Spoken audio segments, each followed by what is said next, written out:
আরে ভাই পয়সা যদি লাগে আমাদেরকে বল, আমরা চাঁদা তুলে দিব না, অসুবিধা নাই তো। আমাদেরকে বল, আমরা চাঁদা তুলে দিব না, অসুবিধা নাই তো।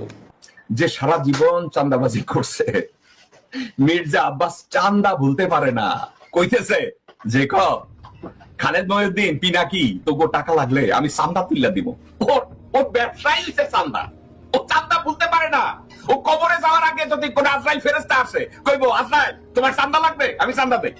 সারা জীবন খাইছে চাঁদা, ও চাঁদার বাইরে বুঝে কিছু কি বলে চাঁদা চাঁদা তুলে দেবো না। তোমার মতো চুরি করবে, তোমার মতো চাঁদাবাজি করবে, বলদের বাচ্চা বলো।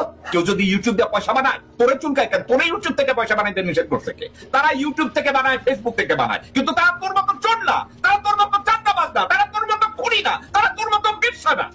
এরা সাজানো বাগান ভেঙে দেবে, কখনোই বাংলাদেশকে স্থিতিশীল হতে দেবে না। আপনারা অপেক্ষা করেন, কদিন পর তা ইউনিট সাহেবকে ধরবে।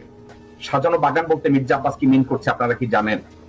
ভারতের একটা বাগান তৈরি করেছে বাংলাদেশে এই মির্জা আব্বাসের মতো খানকির বাচ্চাদেরকে নিয়ে, এর মতো খানকি এবং ব্যবসাদেরকে নিয়ে একটা সাজানো বাগান তৈরি করছে বাংলাদেশে। আমরা ওই বাগানকে জয় বাংলা করে দেব। আমি পিনাকি ভাষায় বলবো, ওই সাজানো বাগান খানকির বলা জয় বাংলা করে দেব। ওটাকে স্বাধীন বাংলাদেশ করতে হবে। ওটা সাজানো বাগান না, ওটা উলঙ্গ বাগান মদখোরদের জন্য, ওটা চাঁদাবাজের বাগান কুত্তার বাচ্চা তোদের জন্য।